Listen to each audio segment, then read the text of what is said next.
FDFA qui organise ce salon. D'abord, il y a eu un petit changement à la tête de l'association en juin dernier. Le conseil d'administration a estimé que pour remplacer l'énergie inlassable de Maudiclo, il fallait 3 personnes. Donc nous sommes un trium féminin. Claire Dessin, Brigitte, tout d'un coup j'ai un trou, Catherine Nouvellon, où est-elle? Catherine Nouvellon qui était là normalement, et moi-même. Voilà, nous sommes donc 3 à assurer la coprésidence de l'association depuis le mois de juin.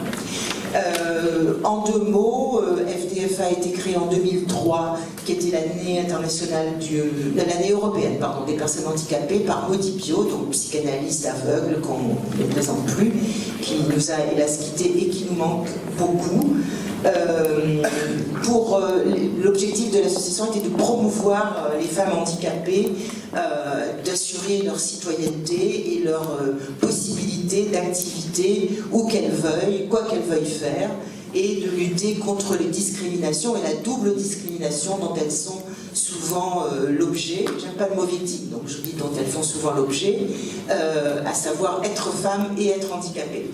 Les actions de FDFA donc, se développent sous différentes formes, des colloques, comme des salons du livre, des rencontres, et puis différents types d'ateliers qui ont lieu au local de l'association, dans le 15e arrondissement. La devise de FDFA, c'est « Femmes handicapées, citoyennes avant tout ».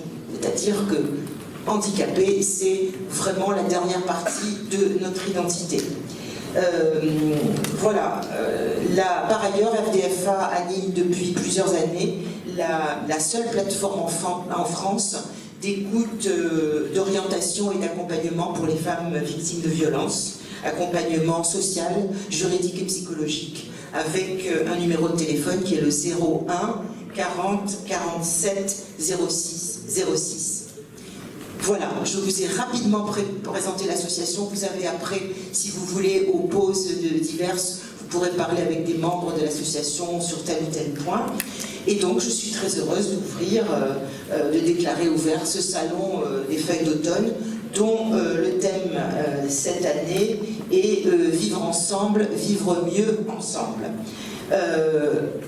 Avant de donner la parole à Eliane Viennot, je voudrais vous présenter un certain nombre d'auteurs nos excuses. Il y a eu un petit cafouillage au niveau des commandes de livres. Donc, certains auteurs n'ont pas trouvé leur livre ici ce matin. Bon, alors on va dire que le salon est d'abord un lieu de rencontre entre auteurs, autrices et lecteurs, lectrices, lecteurs. Donc, misons sur la rencontre. Il y a une librairie qui est installée de l'autre côté du mur du fond, la librairie Les Libres Champs, qui vous commanderont les livres que vous voulez, quand ils ne sont pas là. Beaucoup sont là de toute façon. Mais la librairie Les Libres Champs vous commandera et aura dans les plus brefs délais les livres qui ne sont pas sur la table aujourd'hui. Et vous pourrez donc les avoir très vite. Et pour ceux qui sont là, les auteurs sont installés dans la salle d'à côté pour signer. Une fois que vous avez acheté les livres au Livre Champ, vous pouvez les faire signer aux auteurs qui sont derrière les tables dans la salle d'à côté. Voilà.